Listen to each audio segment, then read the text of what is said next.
salue tous au nom de notre Seigneur Jésus-Christ. Amen. Nous revoilà encore dans nos locaux après plusieurs mois d'absence.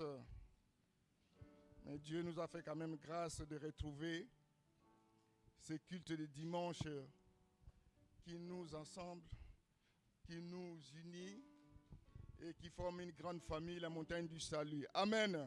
Amen. Que Dieu vous bénisse encore abondamment, bien-aimés. Nous pouvons prendre place.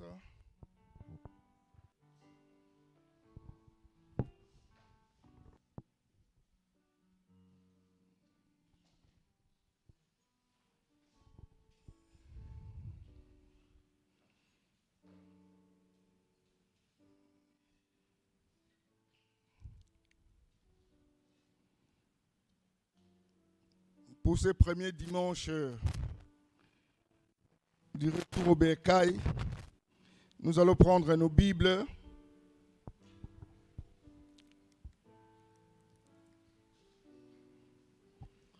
Dans le deuxième livre de Rois, au chapitre 4, à partir du premier verset jusqu'au 7e verset. 2 Rois 4, 1 à 7. Ne vous trompez pas, c'est toujours entre Genèse et Apocalypse.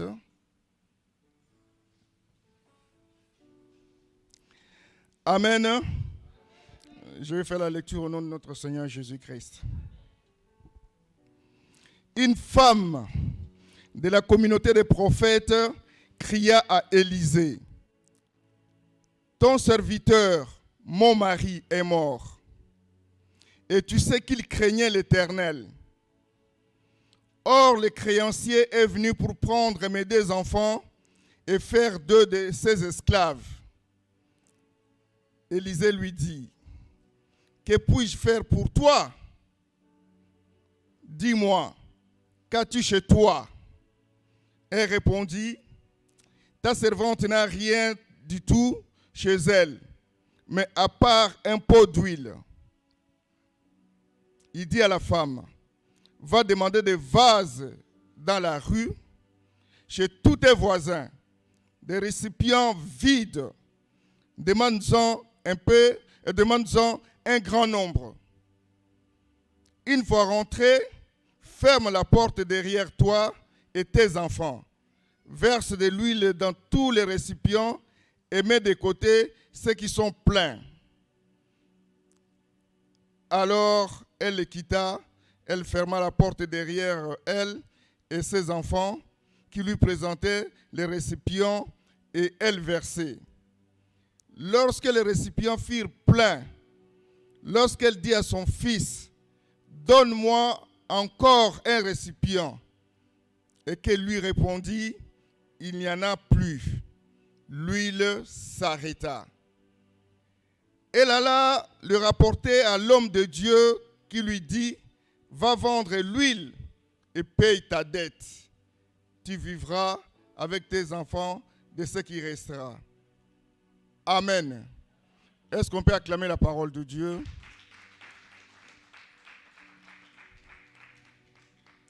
Que Dieu bénisse sa parole qui nous ajoute une explication. Bien-aimés, nous allons prier. Seigneur Jésus, nous voici encore, Seigneur, devant toi ce matin pour te célébrer. Toi qui nous as triés à travers les 4 coins de cette ville pour nous réunir autour de ton saint nom, Père éternel, parle-nous encore ce matin. Pendant que nous allons tendre, Père, une oreille attentive à ta parole, Papa, dispose nos cœurs, dispose nos esprits, dispose aussi, Papa, nos âmes. Rends-nous, Père éternel, sensibles à ta parole. Rends-nous réceptifs à ce que tu diras ce matin. Papa, nous faisons taire en ce lieu toute langue, Père, et toute voix qui n'est pas la tienne.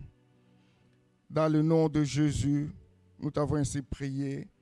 Amen. Nous pouvons acclamer, bien-aimés.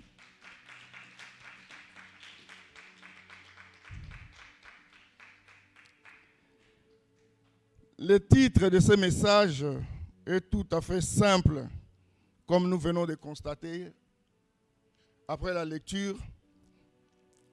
La veuve, l'huile et l'Église. Amen. Pour ceux qui écrivent, la veuve, l'huile et l'Église. Bien-aimés, dans ce verset que nous venons de lire, il y a 3 grandes parties dans ces 7 versets. Les 2 premiers versets, bien-aimés, c'est le cri de détresse de la veuve, de cette femme-là. La deuxième partie, nous voyons Élisée, le prophète, qui est en train d'activer la foi de cette veuve. Et la troisième partie, c'est la solution, c'est le remède que l'homme de Dieu apporte à la veuve. Amen. Mais bien aimé, moi j'aime des textes que tout le monde connaît. Je sais que vous avez déjà connu, que vous connaissez déjà ces textes. Parce que dans ces récits, on voit plus les miracles qui va opérer l'homme de Dieu, mais on oublie souvent la souffrance aussi de cette pauvre femme. Alléluia. Cette femme était dans une situation difficile, au comble de la détresse bien-aimée.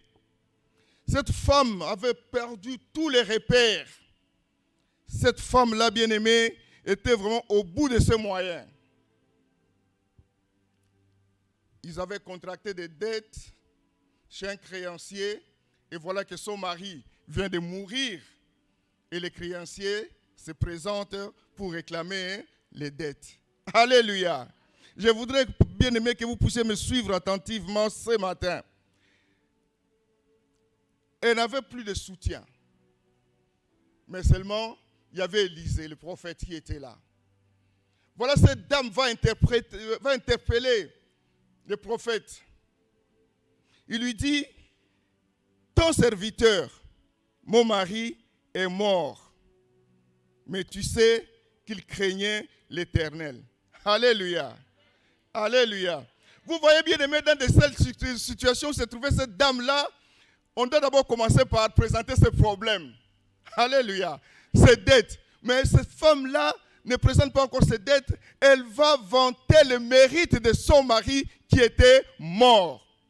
Il dit, voyez-vous, prophète, un de vos fils, si vous regardez très bien, enfin si vous suivez très bien les amoureux de la Bible, ce sont toujours les mêmes prophètes qui avaient dit à Élisée, là où nous nous réunissons est devenu tellement petit. Ce sont toujours les mêmes prophètes-là. Alléluia. Mais parmi eux, il y avait de ceux qui étaient mariés et d'autres qui étaient des célibataires. Alors celui-là, il était marié, celui qui vient de mourir là. Mais sa femme vient vanter d'abord le mérite de son mari au lieu d'exposer son problème. Pourtant, il en avait vraiment des problèmes qui étaient graves. Elle dit ceci, mon mari craignait l'Éternel. Alléluia. C'est-à-dire que celui qui craint l'Éternel, c'est celui qui marche dans la droiture. Celui qui craint l'Éternel, c'est celui qui fait et pratique la loi de Moïse. Celui qui craint l'Éternel, c'est celui à qui on n'a pas un seul soupçon de péché en lui. Alléluia. Mais voilà, cette femme-là, il dit, prophète, mon mari craignait l'Éternel. Et ne parle pas encore de ses problèmes. C'est vrai qu'après qu'elle vient dire, bon voilà, il y a les créanciers qui viennent me réclamer des dettes. Non seulement ils me réclament des dettes, mais ils voudraient prendre mes enfants, dans le cas où moi je ne payerai pas mes dettes, les amener pour qu'ils deviennent des esclaves.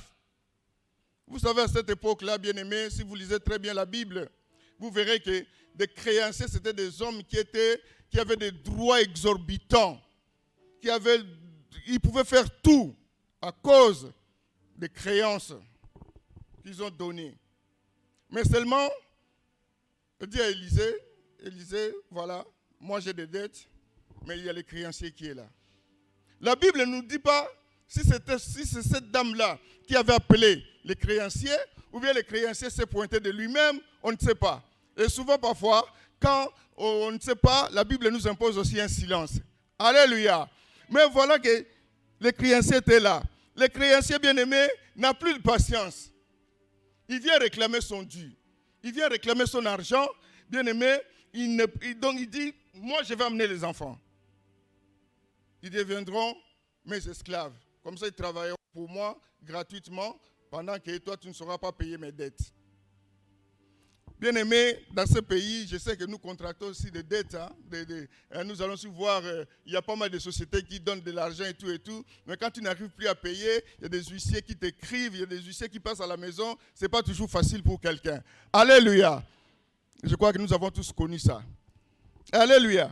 Mais là, le créancier n'avait plus de patience. Il dit, non, il me faut mon argent, il me faut payer mes dettes, les dettes, tout ça.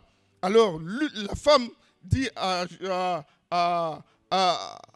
Élisée, il dit, mais écoutez, qu'est-ce que je dois faire? Mon mari travaillait pour vous. Alléluia. C'est sous-entendu, hein? Donc, mon mari, il était ton serviteur. Alléluia. C'est-à-dire que quelque part, vous devez m'aider à résoudre ces problèmes. Est-ce qu'il y a quelqu'un qui travaille pour moi? Je ne sais pas. Alléluia. Alléluia. Parce que s'il y a un créancier qui vient chez toi, ne l'amenez pas chez moi. Amen. Alors le prophète, après avoir entendu toutes ces doléances, tout, il regarde la femme, il dit, que puis-je faire pour toi? C'est comme s'il n'avait pas entendu. Alléluia. Il connaissait déjà le problème, Élisée. Il lui pose encore la question, que puis-je faire pour toi? Mais la femme lui avait déjà dit ce qu'il devait faire. Alléluia. Quand nous lisons très bien la Bible, quand Jésus est parti à la piscine de Bethesda, il avait trouvé un infirme. Jésus connaissait la situation de cet infirme. Mais Jésus lui pose encore la question, que puis-je faire pour toi? Tu veux être guéri. Ça dit que quelque part, nous avons besoin de parler correctement à notre Dieu. Alléluia. Parfois, nous n'arrivons pas à parler correctement de ce qui nous arrive. Vous voyez que la dame n'avait pas commencé par les dettes, elle avait commencé par vanter le mérite de son mari. Alléluia. Mais seulement, avant que cette dame-là ne puisse répondre déjà dans la question qui lui avait été posée, Élisée continue, lui pose encore une deuxième question. Il dit, qu'as-tu à la maison? La femme dit, je n'ai rien. Rien du tout, à part un petit vase d'huile qui me reste. C'était peut-être le minimum nécessaire qui lui restait. Je suis venu dire à quelqu'un ce matin que le miracle de Dieu, parfois ça commence par par de faibles ressources. Alléluia. Quand Jésus avait multiplié le pain et du poisson, il n'y en avait pas beaucoup. C'était tous des restes. Alors, Élisée va lui dire, rentre chez toi. Amen. Va voir les voisins. Et après, demande des vases. Ne demande pas peu.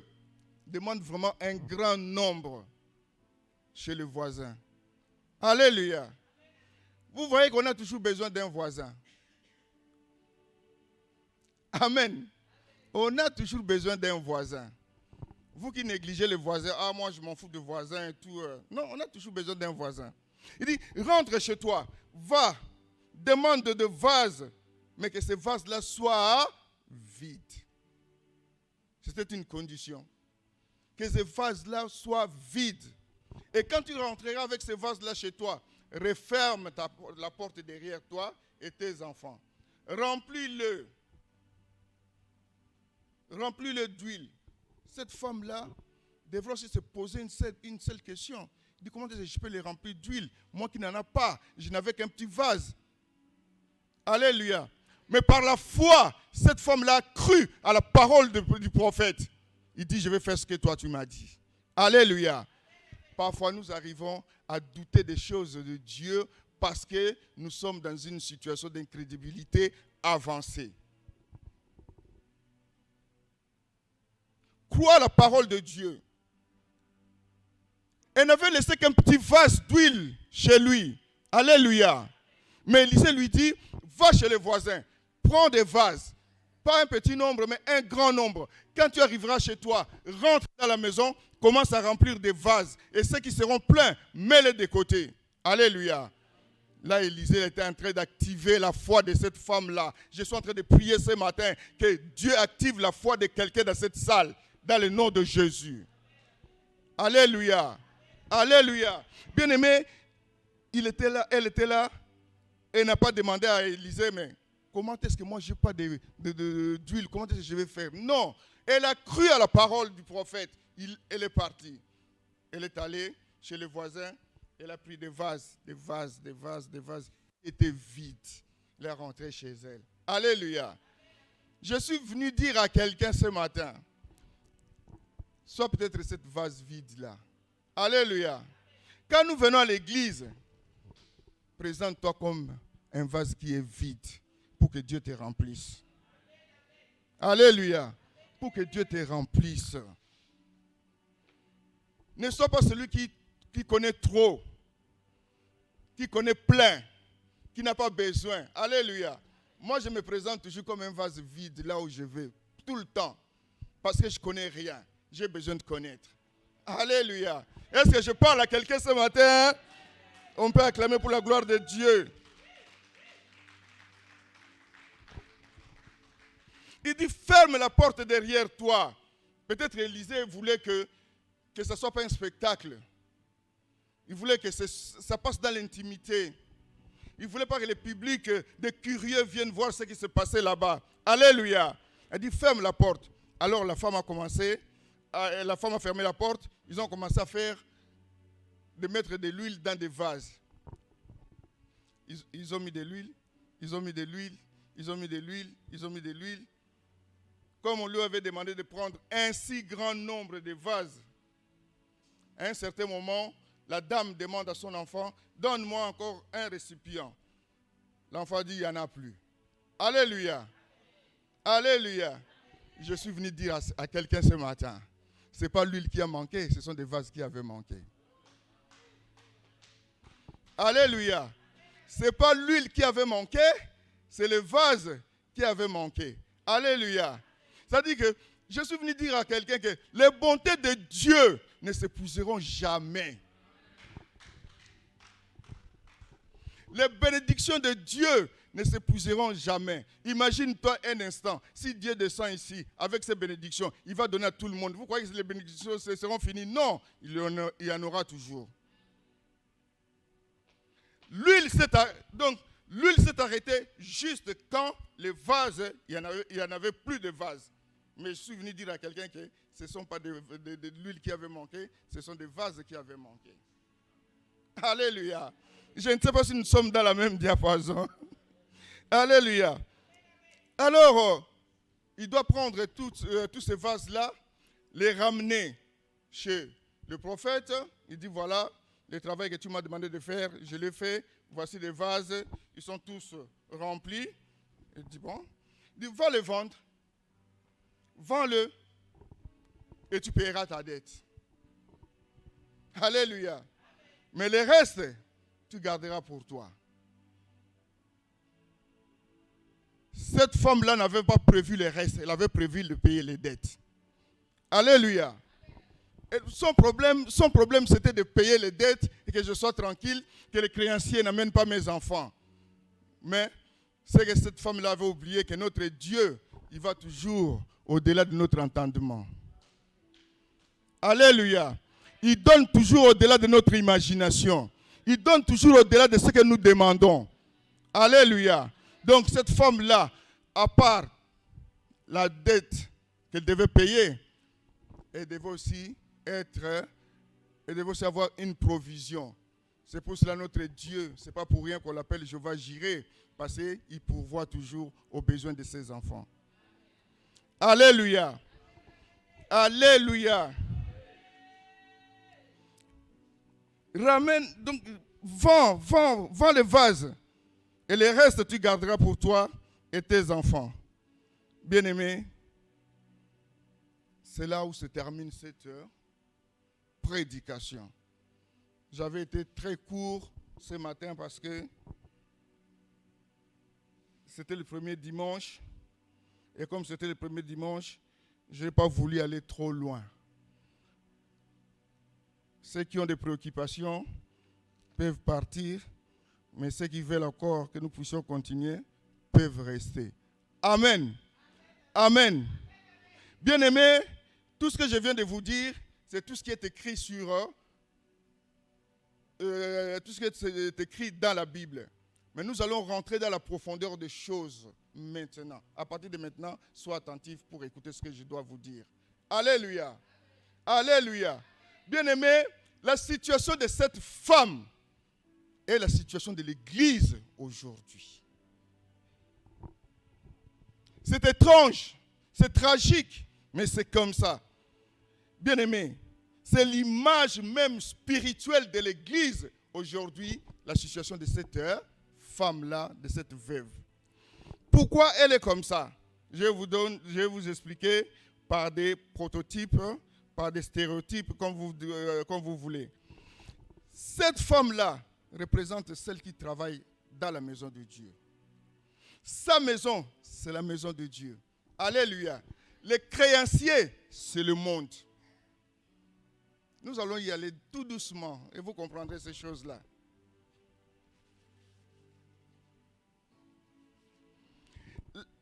La maison de Dieu aujourd'hui a un créancier qui s'appelle le monde.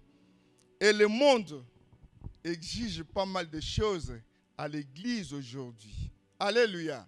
L'Église est devenue veuve, l'Église est endettée, l'Église ne sait plus payer ses dettes. On va y arriver, bien-aimés. Alléluia. Alléluia. Voilà que l'Église aujourd'hui, bien-aimés, est en train de traverser une situation difficile. Très difficile. Mais seulement l'Église a un minimum de vase qui reste d'huile, qui est le Saint-Esprit. Alléluia. L'Église, le Saint-Esprit qui est à l'Église, cette flamme du feu du Saint-Esprit qui est à l'Église, commence à s'éteindre petit à petit. Petit à petit. Petit à petit. Jusqu'à ce qu'il reste un minimum. Le minimum, c'est ce qui nous réunit aujourd'hui. Alléluia. Je suis en train de dire à quelqu'un que le minimum du Saint-Esprit qui reste à l'Église, c'est ce que vous êtes là. C'est ce qui nous réunit aujourd'hui.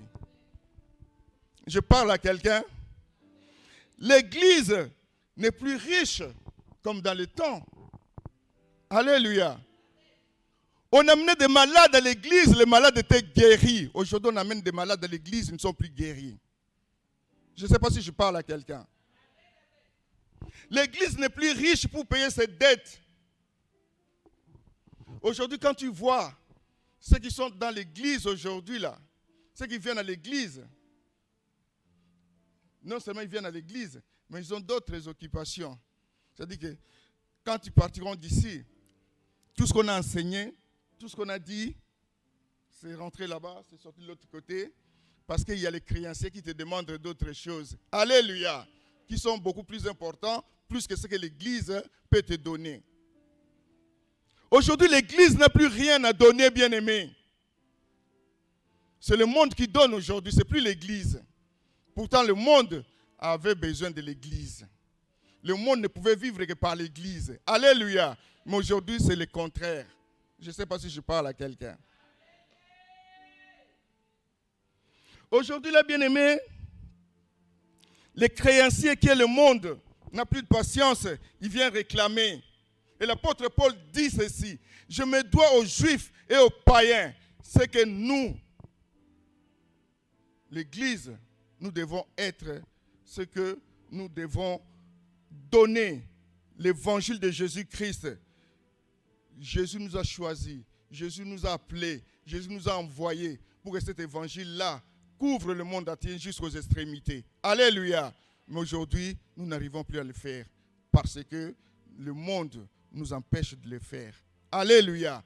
Le monde ne nous empêche pas de le faire gratuitement, mais le monde le fait sciemment pour que nous ne puissions pas donner la bonne nouvelle. Que cette bonne nouvelle-là couvre l'humanité comme Jésus nous l'a demandé dans Matthieu 28. Vous le savez, allez dans toutes les nations, faites disciples. Alléluia. L'Église aujourd'hui, bien-aimée, n'est plus capable de satisfaire le besoin du monde perdu. Les enfants sont égarés, bien-aimés. Si vous avez suivi la prédication de la dernière fois, bien-aimés, on avait dit qu'il y avait un propriétaire de toutes les âmes qui sont perdues. Alléluia. Il faut les ramener vers le propriétaire. Mais aujourd'hui, là, l'Église n'est plus capable de les faire. Le message du Saint-Esprit ne passe plus. Je vous avais dit que l'Église était malade, bien-aimés. On amenait des possédés, ils étaient délivrés. On amenait des gens, ils étaient guéris. Mais aujourd'hui, là, l'Église ne peut plus le faire. Des gens qui étaient condamnés par le péché. Quand ils arrivaient à l'église, ils écoutaient la parole de Dieu. Leur cœur se transformait, bien-aimés. Ils acceptaient Jésus comme Seigneur et Sauveur. Et ils commençaient à vivre dans la droiture. Aujourd'hui, ce n'est plus le cas. Alléluia. L'église n'a plus le message du salut. L'église est devenue comme cette veuve-là, où on lui réclame des choses.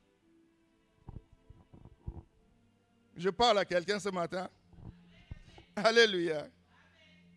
L'Église bien-aimée a perdu petit à petit tous les dons dont il était le garant. L'Église a perdu ce qu'on appelait les ministères. Tous les dons spirituels que l'Église devait en avoir, il n'y en a plus aujourd'hui. Alléluia.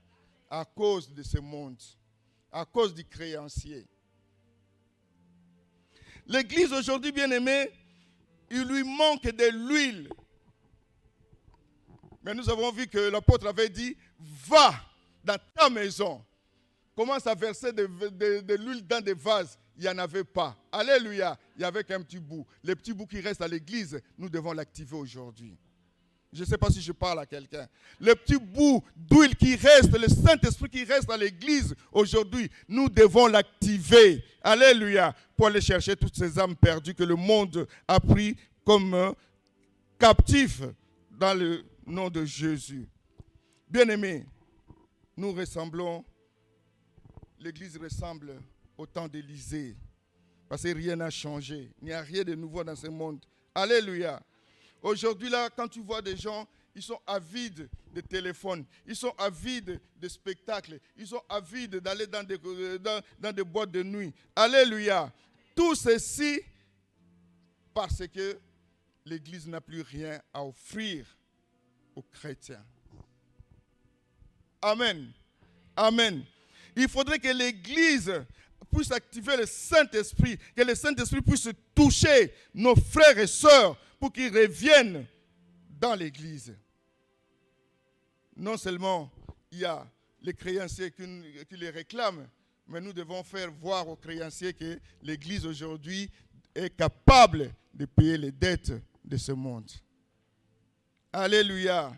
Est-ce qu'on peut acclamer pour la gloire de Dieu, pour la gloire de notre Jésus? Bien-aimé, la veuve avait peu d'huile. C'est-à-dire que pour elle, c'était l'assurance du salut.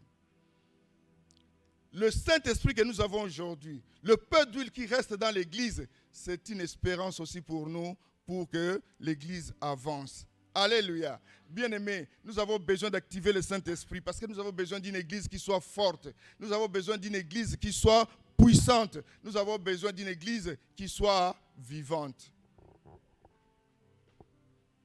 Je ne sais pas si je parle à quelqu'un. Vos amens sont faibles, bien-aimés.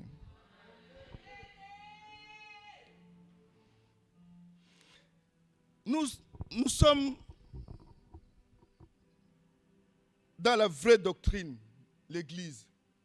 Mais des fausses doctrines que le monde amène, les créanciers, que le monde amène, rend nos frères et sœurs dans des situations difficiles de comprendre que dans cette maison, à nous, il y a ce qu'on appelle le véritable Saint-Esprit. Alléluia. L'Église aujourd'hui ne sait plus à qui s'adresser. Mais l'Église connaît un riche. Alléluia. L'Église connaît un riche. Comme cette femme-là connaissait un riche au nom d'Élisée, nous connaissons notre riche au nom de Jésus-Christ de Nazareth. Alléluia. C'est à lui que nous allons nous présenter et présenter le problème de l'Église aujourd'hui. Que le Saint-Esprit que nous voulons aujourd'hui activer, le peu qui reste dans l'Église, qu'il soit activé pour que l'Église redevienne ce qu'elle était, c'est-à-dire une Église vivante, une Église forte et une Église qui parle au nom de Jésus-Christ. Alléluia. Alléluia. Bien-aimé. Élie en partant, quand il a été enlevé, il a laissé tomber son manteau. Et Élisée a attrapé ce manteau. Il a eu l'onction. Si Élisée a accompli tous ces miracles à cause du manteau d'Élie qu'il avait récupéré. Alléluia. Mais aujourd'hui, Jésus est en train de jeter, bien-aimé, de répandre dans cette église, dans son église, le Saint-Esprit, bien-aimé. Saisis-le. Saisis le Saint-Esprit. Et vous verrez que cette église deviendra une église puissante, une église forte, une église vivante. Alléluia. Bien-aimés, nous allons nous tourner vers notre Dieu qui est terriblement riche. La Bible dit que tout lui appartient. Alléluia. Mais pourquoi nous ne sommes pas riches et que nous avons aujourd'hui des dettes? Si je parle des richesses, des dettes, c'est purement spirituel. Alléluia. Ne les transformez pas en matériel. Alléluia. Nous devons être riches spirituellement. Nous devons être, parce que nous avons un Père qui est spirituellement riche, que nous, ses enfants, nous devons être aussi spirituellement riches. Alléluia. Alléluia. Comme la veuve bien-aimée a suivi les ordres d'Élisée, nous aussi nous devons suivre les ordres de notre Seigneur Jésus-Christ à travers ses enseignements, à travers sa parole, à travers ses instructions. Alléluia. Est-ce que je parlais à quelqu'un? Est-ce que je parlais à quelqu'un? Bien-aimé, Élisée, il a voulu tout simplement secourir cette dame-là, mais il lui a donné aussi la provision. Alléluia. Jésus aussi vient aussi te secourir, mais sache-le qu'il t'amènera aussi des provisions. Que l'Éternel vous bénisse. Mettons-nous debout. Nous allons beaucoup prier aussi, bien-aimés. Nous avons besoin du Saint-Esprit parce que nous devons l'activer.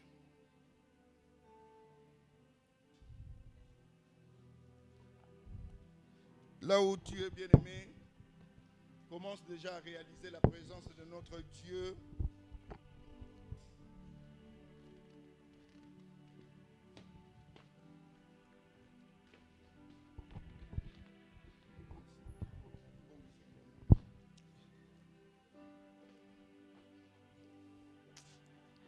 Amen, amen, amen, amen. Nous acclamons encore très fort pour le Seigneur.